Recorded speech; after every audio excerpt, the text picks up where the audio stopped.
उपस्थित परम सौभाग्यशाली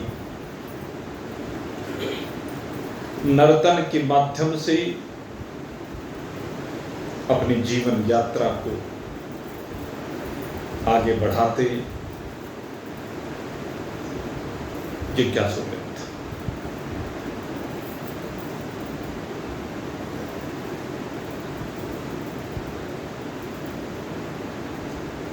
भगवान की असीम महान महती कृपा से निकृष्ट योनियों की सीमाओं से बाहर निकलकर आप इस श्रेष्ठतम मनुष्य शरीर में विराजमान है। कीट पतंग की योनि से बाहर निकले,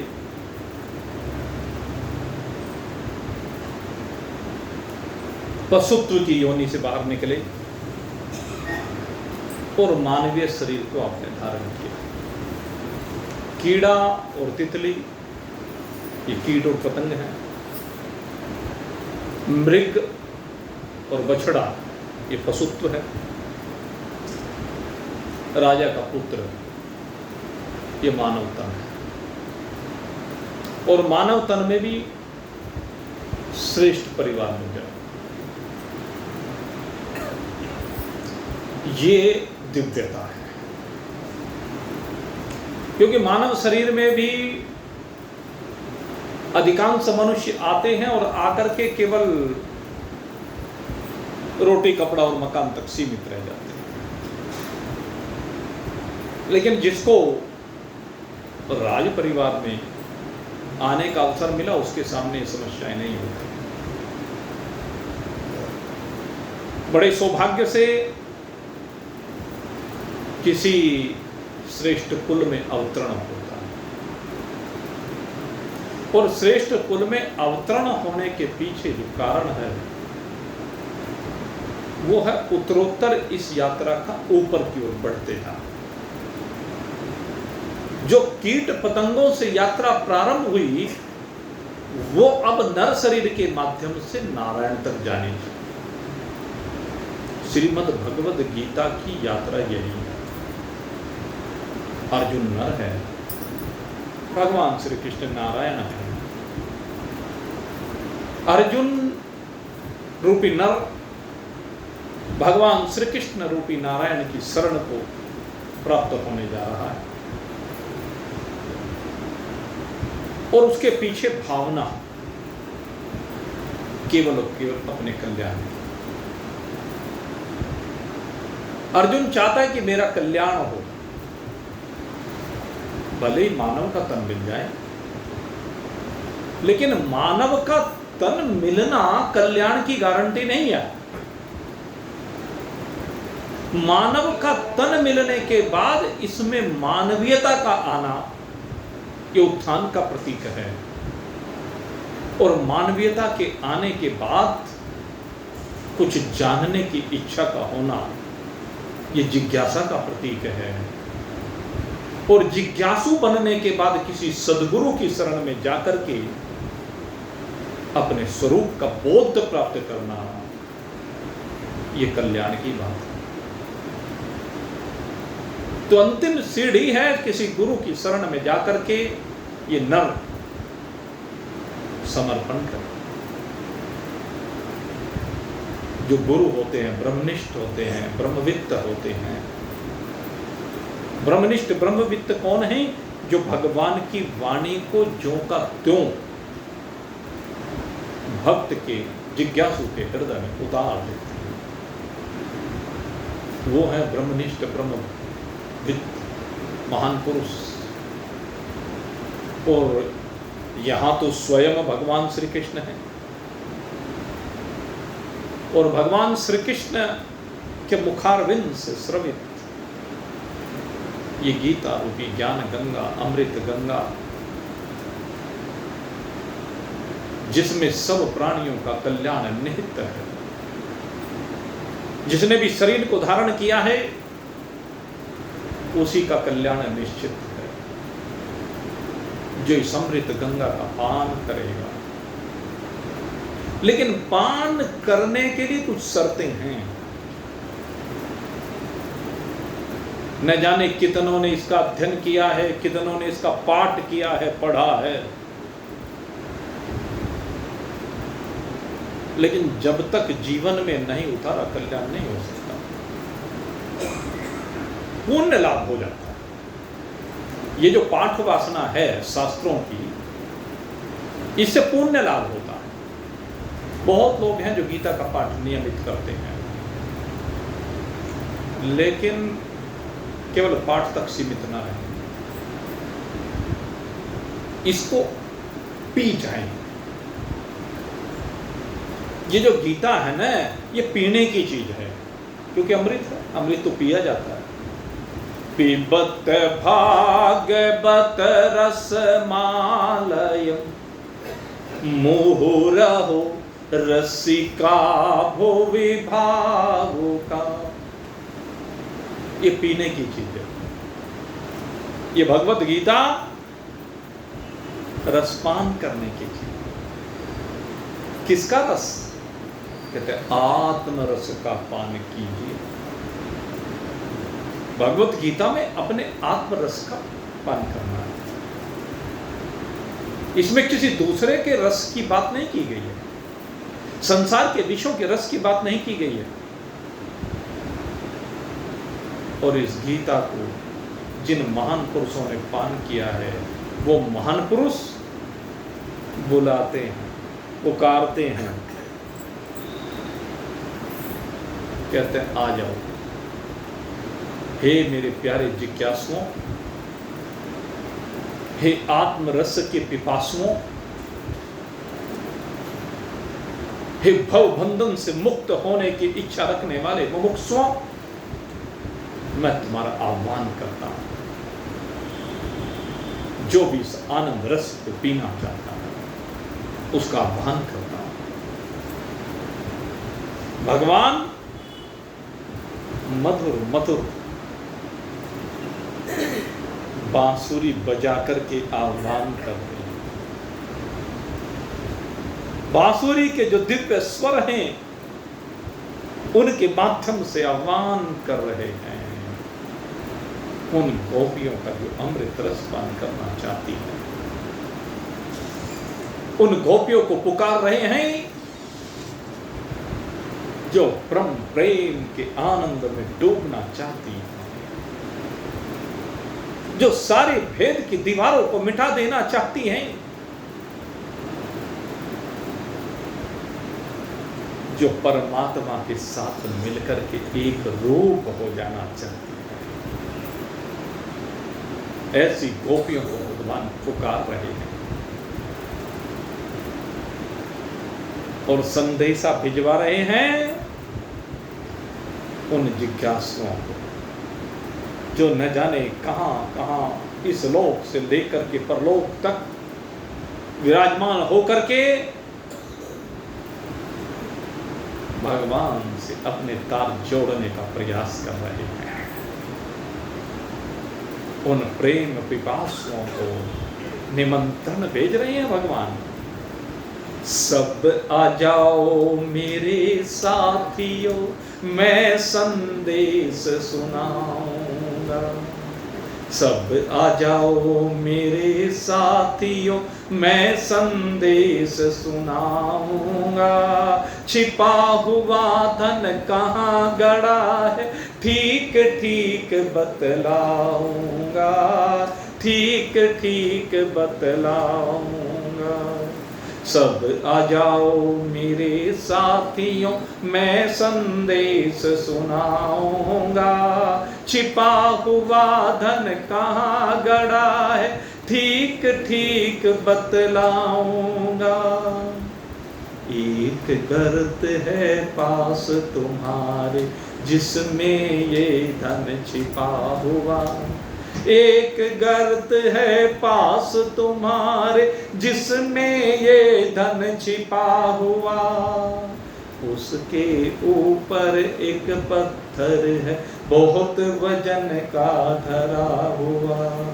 उसके ऊपर एक पत्थर है बहुत वजन का धरा हुआ, अंधेरे में डूबा है वह, अंधेरे में डूबा है वह, मैं प्रकाश दिखाऊंगा। छिपा हुआ धन कहाँ गड़ा है ठीक ठीक समझाऊंगा। सब आ जाओ मेरे साथियों मैं संदेश सुनाऊंगा। छिपा हुआ धन कहाँ गड़ा है ठीक ठीक बतलाऊंगा। हृदय रूपी गर्त है और इसी में ये आत्मा राम बैठा हुआ है। लेकिन क्या है, एक अज्ञान का पत्थर रखा हुआ है इसके ऊपर, और उस अज्ञान के रखे हुए पत्थर के कारण से अज्ञान अंधकार में ये धन डूबा हुआ है, छिपा हुआ है, पर्दा गिरा हुआ। गुरुदेव कहते हैं कि आजा, मैं तेरा ये पत्थर हटाऊंगा अज्ञान का, तुझे प्रकाश दिखाऊंगा।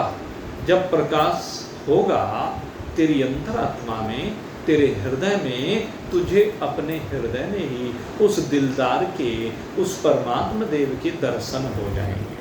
क्योंकि जब तक अंधकार है तब तक दर्शन नहीं होता। मोह रूपी अंधकार है, लोभ रूपी अंधकार है, क्रोधाकार अंधकार है, अनेक प्रकार के अंधकार हैं। कहते हैं मैं तुझे अब ज्ञान के प्रकाश में लाता हूं, और मुझे ये ज्ञान परंपरा से मिला है। मुझे ज्ञान मेरे गुरुदेव ने बताया, उनको उनके गुरुदेव ने बताया, उनको उनके गुरुदेव ने बताया। बताते बताते आखिर भगवान ने इस ज्ञान को बताया। प्रारंभ भगवान से इस ज्ञान का प्रकटन हुआ है। मुझे बताया गुप्त भेदिए सारा श्रुति के मंत्रों ने, मुझे बताया गुप्त भेदिए सारा श्रुति के मंत्रों ने। गीता जी क्या है? श्रुति के मंत्र हैं जो भगवान श्री कृष्ण के मुखारविंद से श्रवित हुए हैं। एक बार नहीं अनेक बार श्रवित हुए हैं, वेदों के रूप में, उपनिषदों के रूप में, गीता के रूप में। मुझे बताया गुप्त भेदिए सारा श्रुति के मंत्रों ने, ऊपर नाग बड़ा जहरीला बैठा गाया तंत्रों ने, ऊपर नाग बड़ा जहरीला बैठा गाया तंत्रों ने।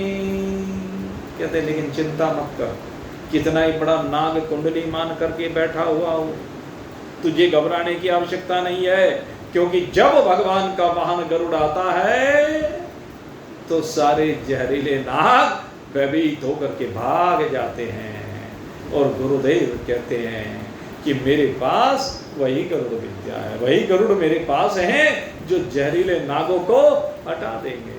गरुड़ विद्या मुझको है आती, गरुड़ विद्या मुझको है आती, मणिधर दूर भगाऊंगा। गरुड़ विद्या मुझको है आती, मणिधर दूर भगाऊंगा। छिपा हुआ धन कहाँ गड़ा है ठीक ठीक समझाऊंगा। सब आ जाओ मेरे साथियों मैं संदेश सुनाऊंगा। गीता का संदेश, वेदों उपनिषदों का संदेश, और उससे इस धन को तुझे प्राप्त कराऊंगा। एक बार धन हाथ लगे जो, एक बार धन हाथ लगे जो, सारी चिंता दूर भगे। इस धन की विशेषता सबसे बड़ी यही है। जैसे एक निर्धन को असरफियों का घड़ा मिल जाए भरा हुआ, तो उसकी निर्धनता समाप्त हो जाती है, उसके दुख समाप्त हो जाते हैं। ऐसे एक जिज्ञासु को अगर आत्मज्ञान का उपदेश मिल जाए आत्मरस का भरा हुआ खजाना मिल जाए तो बस सारी चिंताओं से मुक्त हो जाता, सारे संकल्प विकल्पों की सीमाओं से बाहर निकल जाता, कोई संकल्प विकल्प रहता नहीं है। एक बार धन हाथ लगे जो सारी चिंता दूर भगे, भाग्यवान हैं वही लोग जो धन पाने पुरुषार्थ करें, भाग्यवान हैं वही लोग जो धन पाने पुरुषार्थ करें। मेहनत तुमको करनी होगी, मेहनत तुमको करनी होगी, मैं उपाय बतलाऊंगा, छिपा हुआ धन कहाँ गड़ा है ठीक ठीक समझाऊंगा। सब आ जाओ मेरे साथियों मैं संदेश सुनाऊंगा, छिपा हुआ धन कहाँ गड़ा है ठीक ठीक बतलाऊंगा। मेरा काम है बताने का, मेरा काम है समझाने का, मेरा काम है प्रेरणा देने का, मेरा काम है आगे बढ़ाने का, मेरा काम है तुझे राह दिखाने का। लेकिन उस राह पर चलना, उस सुने हुए को गुण करके अपने जीवन में उतारना, ये तेरा काम है। इसके लिए मेहनत तुझे करनी पड़ेगी। जैसे इंजीनियर रास्ता बता देता है, बिल्डिंग का नक्शा बना देता है, लेकिन मालिक को ये बिल्डिंग बनवानी होती है मजदूर मिस्त्रियों से, उसके निर्देशन में मेहनत मालिक को ही करनी पड़ती है। तो ठीक इसी प्रकार से ये आत्मरस का प्याला जो पीना चाहता है, आत्मज्ञान जो प्राप्त करना चाहता है, उसके लिए मेहनत आपको स्वयं करनी होगी। शरीर भाव से बाहर निकलने का, शरीर के मिथ्यात्व का तरीका गुरुदेव बताते हैं, लेकिन निधिध्यासन तो आपको ही करना पड़ेगा, शरीर से विलगता तो आपको ही अनुभव करनी पड़ेगी, शरीर के मिथ्यात्व का निश्चय तो आपको ही करना पड़ेगा। ये देह मिथ्या है, ये आपको ही समझना पड़ेगा, जानना पड़ेगा, और देह की सीमा से बाहर निकल करके आत्म सीमा में आपको ही आना पड़ेगा, या कह लीजिए व्यापक ब्रह्म के साथ एक रूप तो आपको ही होना पड़ेगा। गुरुदेव तो पहले हो ही चुके हैं, इसलिए ज्ञान रोशनी करो हृदय में, ज्ञान रोशनी करो हृदय में, मोह सांप को मारो तुम, ज्ञान रोशनी करो हृदय में, मोह सांप को मारो तुम, सद्विचार वैराग्य शांति अपने उर में धारो तुम, सद्विचार वैराग्य शांति अपने उर में धारो तुम। और उसके बाद क्या करना है? फिर अभिमान उखाड़ो पत्थर, ये ईगो, ये मैंपना, ये शरीरपना, ये इंद्रियों को अपना मानना, ये ममत्व, ये ममता, ये है वो अभिमान की जड़ें। फिर अभिमान उखाड़ो पत्थर आत्मराशि समलाऊंगा, फिर अभिमान उखाड़ो पत्थर आत्मराशि समलाऊंगा, छिपा हुआ धन कहाँ गड़ा है ठीक ठीक बतलाऊंगा, ठीक ठीक बतलाऊंगा। सब आ जाओ मेरे साथियों मैं संदेश सुनाऊंगा, छिपा हुआ धन कहाँ गड़ा है ठीक ठीक बतलाऊंगा, ठीक ठीक समझाऊंगा। जी हाँ, ब्रह्मनिष्ठ ब्रह्मविद गुरु ठीक ठीक शास्त्रों का ज्ञान आपको आपकी भाषा में बतला देते हैं, यही उनकी विशेषता है। और जब गुरु भगवान श्री कृष्ण जैसा हो, फिर कैसा ही विषाद हो,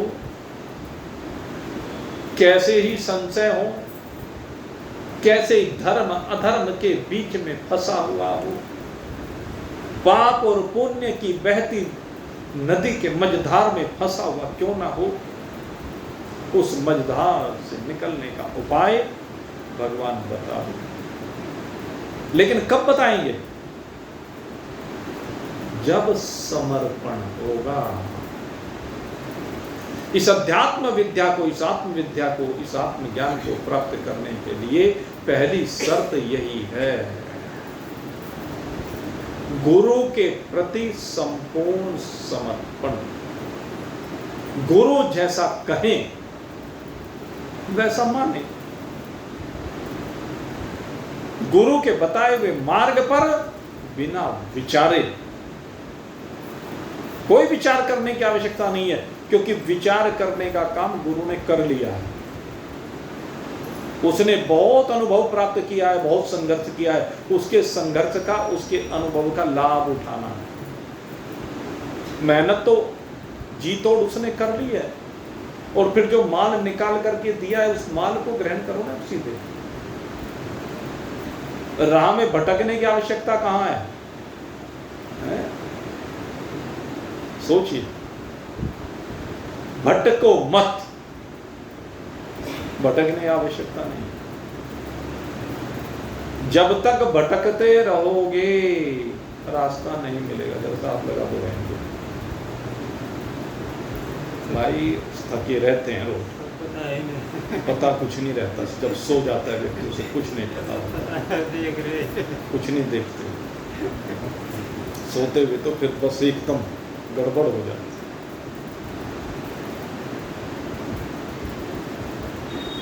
तो भरोसा, विश्वास, समर्पण, श्रद्धा, ये सब लक्षण है, ये है सद्विचार। जब तक संपूर्ण समर्पण नहीं, संपूर्ण भरोसा नहीं, संपूर्ण विश्वास नहीं, भटकाव समाप्त नहीं, तब तक व्यक्ति इधर उधर तोड़ता है। गुरु के चरणों में 100% श्रद्धा, फिर इधर उधर नहीं देखना। जो बताया जाए उसको समझा जाए। संसार में अनेक महान पुरुष हैं, एक ही थोड़ा ही ना, अनेक महान पुरुष हैं, लेकिन 100 ज्ञानी एक वाणी। अगर ज्ञानी है तो एक ही वाणी मिलेगी सबकी, परंतु एकनिष्ठ शिष्य की विशेषता यह है जो अर्जुन की विशेषता है। अर्जुन कहता है, प्रभु मुझे आपके अतिरिक्त कोई दूसरा दिखाई नहीं देता। ऐसा नहीं कि अर्जुन अन्य ब्रह्मज्ञानियों को नहीं जानता, उनके बारे में उसे पता नहीं है, पता है। लेकिन एक निष्ठता इसे कहते हैं कि मैं आपके अतिरिक्त किसी दूसरे को जानता ही नहीं, और आपके अतिरिक्त किसी दूसरे को मानता ही नहीं। मेरे हृदय में समर्पण आपके प्रति है, और वो 100% है। साधी मामतम प्रपन्न, 100% समर्पण। जब तक व्यक्ति भटकता रहेगा तो भटका भी है। हजारों महान पुरुष हैं, लाखों महान पुरुष हैं, लेकिन कहां कहां भटकेगा? जब 100 ज्ञानियों की एक वाणी है, कहने के ढंग भिन्न हो सकते हैं, समझाने के ढंग भिन्न हो सकते हैं, लेकिन एक निष्ठता जरूरी है। जब तक भटकता रहेगा, चल यहां भी छुआऊं, वहां भी छुआऊं, वहां भी, यहां भी, 100 जगह व्यक्ति भटकता फिरेगा तो संशय में रहेगा, संशय से बाहर कभी नहीं आ सकता।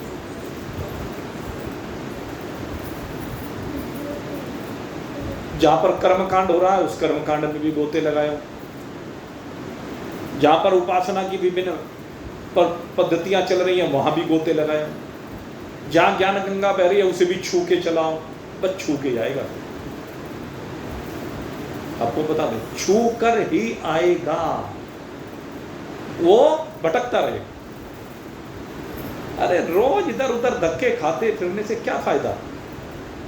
धक्के तो प्रारंभ में खाने होते हैं, जब कुछ समझ में नहीं आ रहा, लेकिन जब समझ में आ जाए तो इन कर्म कांडों में कब तक अटके रहोगे? चित्त को एकाग्र करने के लिए इन उपासनाओं में कब तक भटकते रहोगे? निकलो इनकी सीमा से बाहर। अब तो आत्मरस का प्याला पीना है। अगर आत्मरस का प्याला पीना है तो देह भाव को त्यागना पड़ेगा। ये कर्म कांड उपासना जो भी कुछ है, ये सब देह से संबंध रखने वाले, ये देह के संबंधी हैं, और तुझे तो देह की सीमा से बाहर निकलना। अगर देह की सीमा से बाहर निकलना तो इन चीजों की सीमाओं से बाहर निकल, क्योंकि समय तो तेरे पास वही है। उस समय में जरा सा चिंतन कर, थोड़ा सा ध्यान लगा अपने आपका, जरा शरीर को विलय करके देख तो सही जरा, ये शरीर एक हवा के झोंके के समान है और कुछ नहीं। ये शरीर बिल्कुल तुझे अपने आप में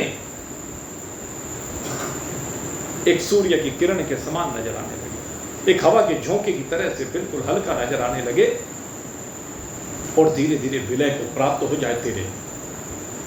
तुझे केवल आत्मसत्ता के अतिरिक्त और कुछ दृष्टिगोचर हो ही नहीं, अपनी देह ही नहीं, इस शरीर जिस शरीर के अंदर तू बैठा हुआ है, यही देह नहीं, समस्त देह हैं,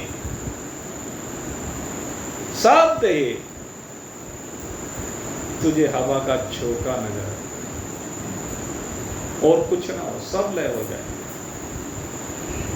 यह है वो स्थिति, और इस स्थिति के लिए अर्जुन की तरह एक निष्ठता की अनिवार्यता। अब अर्जुन क्या कहता है? कार्पण्य दोषोपत्त स्वभाव पृच्छामि त्वाम धर्म सम्मूढ़ चेता यश्रेयस्यान निश्चितं रोहितन मे शीशस्तेऽहं साधिमां त्वं प्रपन्नम्। सबसे पहले कहा अर्जुन ने कि कर्पणता का दोष, कार्पण्य दोषो उपत स्वभाव। बार बार अर्जुन ने भगवान श्री कृष्ण के सन्मुख एक बात कही कि मैं कायर हूं,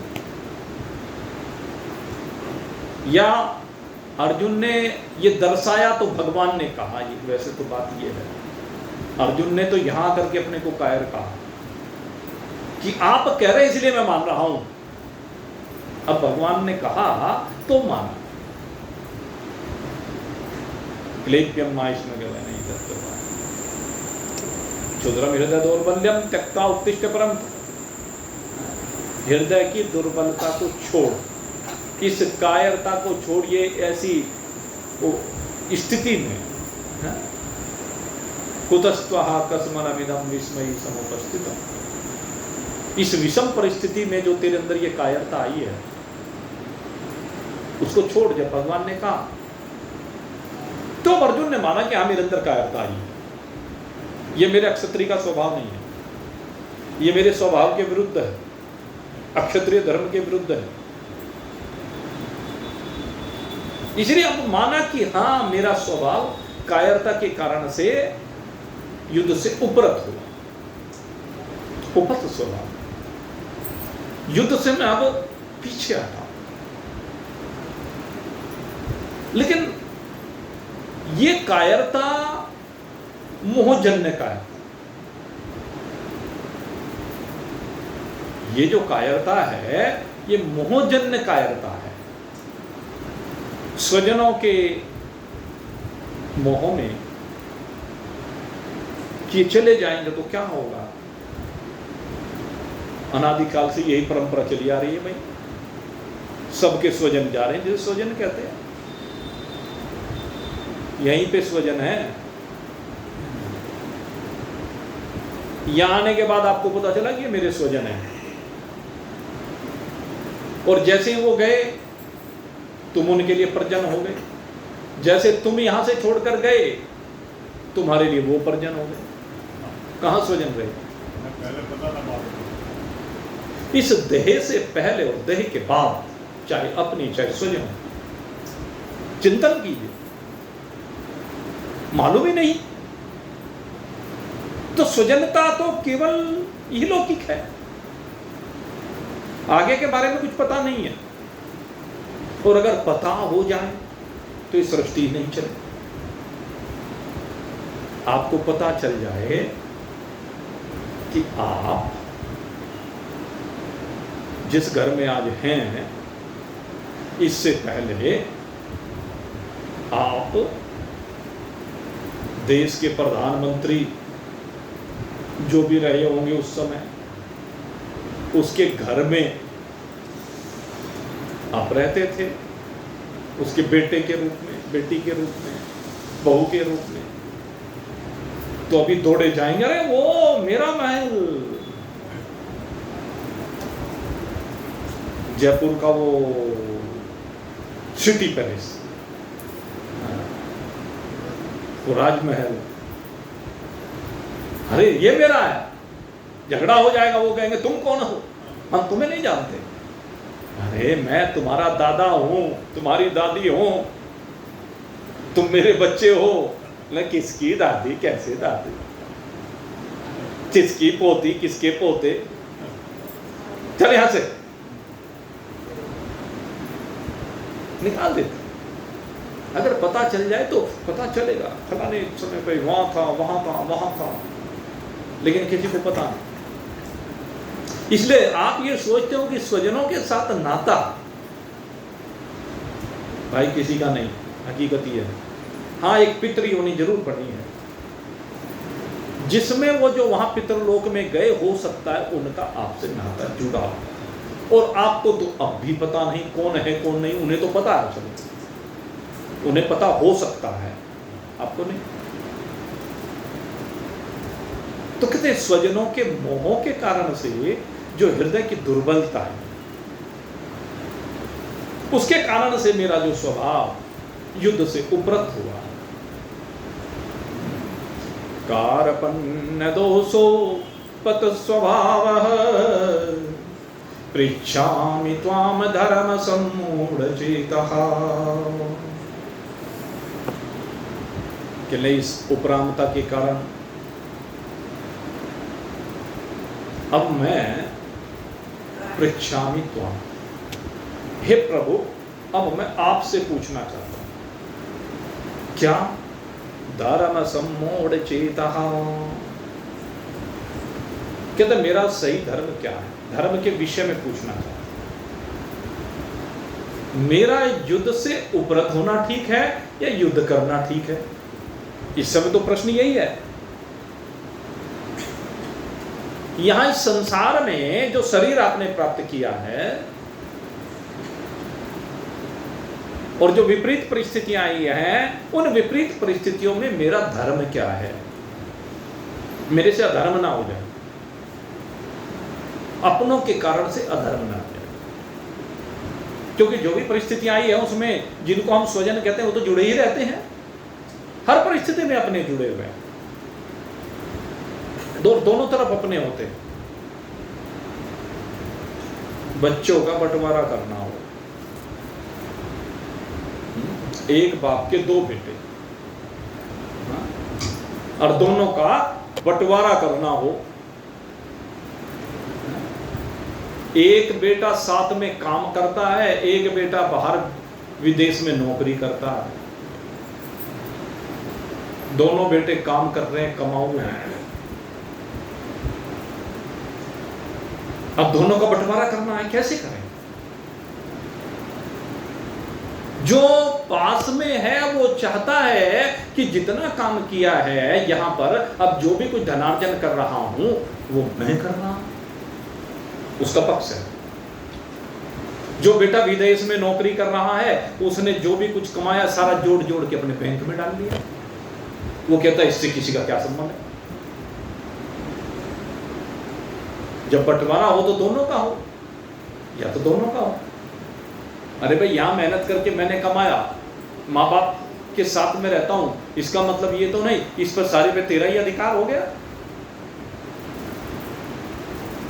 जहां से मैंने जीवन की यात्रा शुरू की वहां तक की बात तो अलग, लेकिन वहां के बाद जो कुछ कमाया उससे नौकरी वाले तेरा क्या संबंध। लेकिन नौकरी वाला चाहता है कि जो भी कुछ कमाया वो भी मेरा, और जो मैंने कमाया वो तो मेरा है। अब माँ बाप दुविधा की स्थिति में, माँ बाप धर्म और अधर्म के बीच में फंसे हुए चक्रव्यूह में, क्योंकि माँ बाप के लिए तो दोनों बच्चे समान हैं और दोनों अपने अपने तर्क रखते हैं, दोनों के तर्क हैं ना अपने अपने, और मामले को जितना लंबा खींचेंगे उतना ही बढ़ता जाएगा। क्योंकि पहले तो बेटे जुड़े होते हैं, बहू जुड़ी होती हैं, फिर पोते पोती धोते धोती सब जुड़ जाते हैं, सबके हिस्से बनते चले जाते हैं। अब माँ बाप चक्रव्यूह में फंसे हुए हैं, कैसे निर्णय करें। अब समझ में नहीं आता धर्म के विषय में विमूढ़ चित्त और बुराई दोनों तरफ से मिलनी है। कुछ ही कर लेना, कैसे ही कर लेना, गालियां खानी ही पड़ेगी माँ बाप को। काहे के लिए? जो धन तुमने कोड़ी कोड़ी जोड़ करके इकट्ठा किया, जिससे उन दुष्टों का कुछ लेना देना नहीं है, जिसमें उनकी रत्ती मात्र मेहनत नहीं है, उस पर झगड़ते हैं। घर घर की कहानी है। यहां पर व्यक्ति संशय में, भाई गाली तो मिलनी, इसलिए भाई इतना जोड़ने की जरूरत क्या है। तूने जो मेहनत करी केवल उन्हीं के लिए की, ठीक है, तेरा दायित्व था पढ़ाना लिखाना काम करवाना, ये ठीक है, लेकिन क्या सब कुछ उन्हीं के लिए किया तूने? चिंतन करके देख, अपने जीवन को क्या केवल उनके लिए झोंका, अपने लिए कुछ नहीं। मुझे तो वो सेठ जी की जो कथा सुनाई ना सबसे बढ़िया लगती है। अगर ऐसे नालायक बच्चे हों, लो भाई कलेश खत्म करो, मेरा माल जैसी मेरी इच्छा वैसा करूंगा। तुम कौन होते हो? कमाने खाने लायक होगे, कमाओ खाओ बनाओ जो तुम्हें बनाना, और अपने माल को सारे को बढ़िया परमार्थ के काम में लगाओ, जैसे नरसी सेठ ने लगाया। नरसी सेठ ने अपना सारा माल परमार्थ में लगा दिया, भाड़ में जाए दुनिया। और आज क्या है, नरसी सेठ को 500-600 साल हो गए, 1500 के लगभग की बात है सर नरसी सेठ। और आज उनकी कथाएं गायन की जाती है महान पुरुषों के लिए, भगवान उनका भात भरने के लिए आते हैं। ये समर्पण जिसको कहते हैं समर्पण। नरसी ने अपना सब कुछ समर्पित कर दिया भगवान के चरणों में। तुम सारे दिन गधे की तरह से लगे रहते हो, कोल्हू के बैल बन करके पिलते रहते हो, अपने तन पे कपड़ा भी डालना तुम्हें लगता है कि अरे चलो बच्चे तो पहनेंगे हजारों के, तुम सैकड़ों में काम कर लेते हो, और वो भी पुराने, जब तक फटे पुराने चलते रहे चलाते रहते, कमाते बहुत हैं, लेकिन बस विषय ही रहता है। तो धर्म के विषय में सम्मूढ़ चित्त हैं, विपरीत परिस्थितियां बार बार आती हैं। अर्जुन के सामने भी आई है। अर्जुन ने कहा धर्म सम्मूढ़ चित्ता, मूढ़ता आ गई। अर्जुन, मूढ़ता माने मूर्ख, लेकिन अर्जुन मूर्ख तो है नहीं, शास्त्रज्ञ है। अर्जुन मूर्ख नहीं है, असमंजस में है, दुविधा में है, संशय से संयुक्त है, फंसा हुआ है मझधार में। जब मझधार में फंसा हुआ जीव है तो उस समय क्या करना चाहिए? अर्जुन कहने लगा, सोचने लगा मन में, अपने मन से कहता है कि मैंने कह दिया, किस समय मैं दुविधा में हूं, इस समय मैं निर्णय नहीं कर पा रहा हूं क्या करना चाहिए। और पृच्छामि त्वाम पूछ रहा है। अब अर्जुन के मन में चिंता है, कहने लगे मैं पूछ भी रहा हूं लेकिन ऐसे तो नहीं पूछा जाता। अब अर्जुन का दिल कहता है ऐसे नहीं पूछा जाता। जब बात धर्म और अधर्म के निर्णय करने की बात हो, पाप और पुण्य के निर्णय करने की बात हो, सत्य और असत्य की बात हो, जड़ और चेतन की बात हो, सुख रूप दुख रूप की बात हो, विनाशी अविनाशी की बात हो, नित्य अनित्य की बात हो, तो उस समय यूं नहीं पूछा जाता।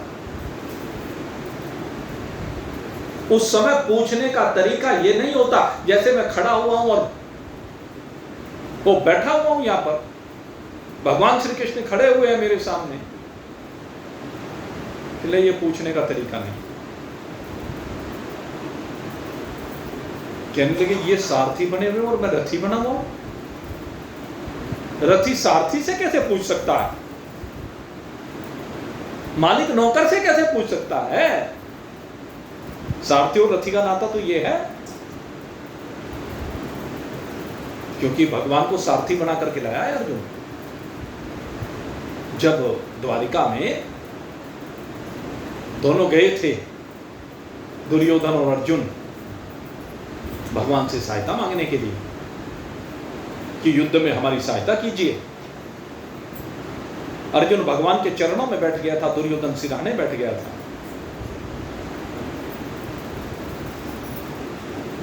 मांगने जा रहे हैं फिर भी सिरहाने बैठा है। भगवान ने जब आंख खोली तो अर्जुन सामने दिखा के ले, अर्जुन तुम कैसे आए? कहो क्या बात, कैसे आना हुआ?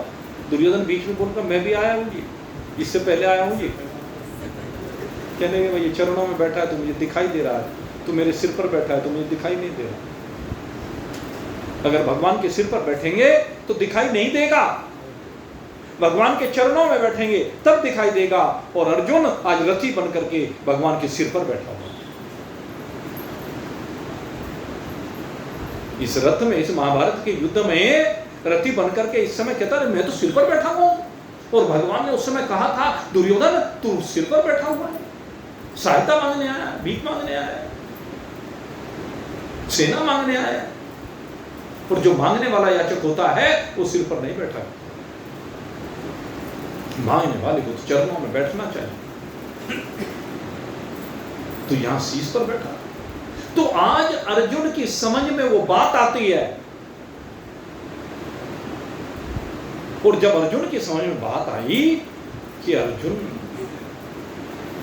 जब हम दोनों वहां गए थे मांगने के लिए तो भगवान ने कहा था मांगने वाले को चरणों में बैठना चाहिए, मांगने वाले को तो याचक की तरह से व्यवहार करना चाहिए। मांगने वाला मालिक नहीं होता, मालिक तो जिससे मांगा जा रहा है वो होता। और यहां पर मैं भी तो मांग ही रहा हूं, मैं मार्ग निर्देशन मांग रहा हूं। मैं धर्म और अधर्म की नैया में जो डामाडोल हो रही है, कभी इधर झुकती है कभी इधर झुकती है, उसमें बैठा हुआ जानना चाहता हूं, पूछना चाहता हूं कि इस मझधार से बाहर कैसे निकलूं। तो इस मझधार से बाहर निकलने के लिए यह तरीका नहीं है। इसका तरीका तो केवल एक ही है, अपार संसार समुद्र मध्य। जब अपार संसार के बीच में फंसा हुआ ये जीव हो तब गुरु से पूछा जाता है गुरु कृपालु कृपयालु देता। हे कृपालु गुरु मुझे बताइए, समझते में किम शरणास्ति, मैं किसकी शरण को प्राप्त हूं। तो अर्जुन सोचता है शरण तो इनसे बढ़िया किसी की हो ही नहीं सकती। अरे जब द्रौपदी ने पुकारा तो दौड़े दौड़े चले आए अपने आप ही। इनसे श्रेष्ठ कौन हो सकता है, इनसे उत्तम कौन हो सकता है, इनसे बड़ा कौन हो सकता है। अर्जुन निर्णय कर लेता है कि ये सबसे श्रेष्ठ हैं, श्रेष्ठ से श्रेष्ठ हैं, श्रेष्ठतम हैं, और ये मेरे सारथी नहीं है, ये तो मेरे रथी हैं, ये मेरे सारथी नहीं है, रथी हैं। और तुरंत अर्जुन वहीं पर भगवान के चरणों में साष्टांग प्रणाम, अपने आप को पूरी तरह से भगवान को समर्पित कर देता। और अब भगवान पूछ तो पहले भी, अब समर्पण करता है। शिष्यस्ते अहम साधि मां त्वं प्रपन्ने, क्या कि मैं आपका शिष्य हूं, ये नहीं कहा कि आप गुरु, आप मेरे गुरु बन जाइए, आप मेरे गुरु हैं कि नहीं हैं, आप में गुरुता के लक्षण हैं कि नहीं है, गुरु बनने के काबिल हैं कि नहीं है। सीधा कह दिया शिष्यस्ते हम, मैं आपका शिष्य हूं, मान ना मान मैं तेरा मेहमान। कोई माने ना माने, तो बात तो ये होती है समर्पण। तो अर्जुन ने पूरी तरह से अपने आप को यहां पर सरेंडर कर दिया। शिष्यस्ते अहं साधि मां त्वं, हे प्रभु मैं आपकी शरण में आया हूं, आपका शिष्य हूं। तो यहां पर अर्जुन ने अपने आप को समर्पित किया, और समर्पित करने के बाद अब क्या कहता है अर्जुन, इसकी चर्चा कल परसों तरसों, कल का अवकाश रहेगा, और परसों भगवान श्री कृष्ण का प्रगटोत्सव है। तो उनके प्रकट होने के बाद ही हम उनके मुखारविंद से उनका उपदेश श्रवण करेंगे, वही श्रेष्ठ है। ये भी अजब संयोग है। तो भगवान का परसों प्रकटन होगा, और परसों के प्रकटन पर धूमधाम के साथ परसों हम भगवान को मनाएंगे, पुकारेंगे, आह्वान करेंगे कि आप आइए, हमारे हृदय में आकर विराजमान होइए। और ये एक कार्यक्रम रखा गया है परसों, भाई बॉबी जी के निवास स्थान पर खड़े हो जाएं भाई।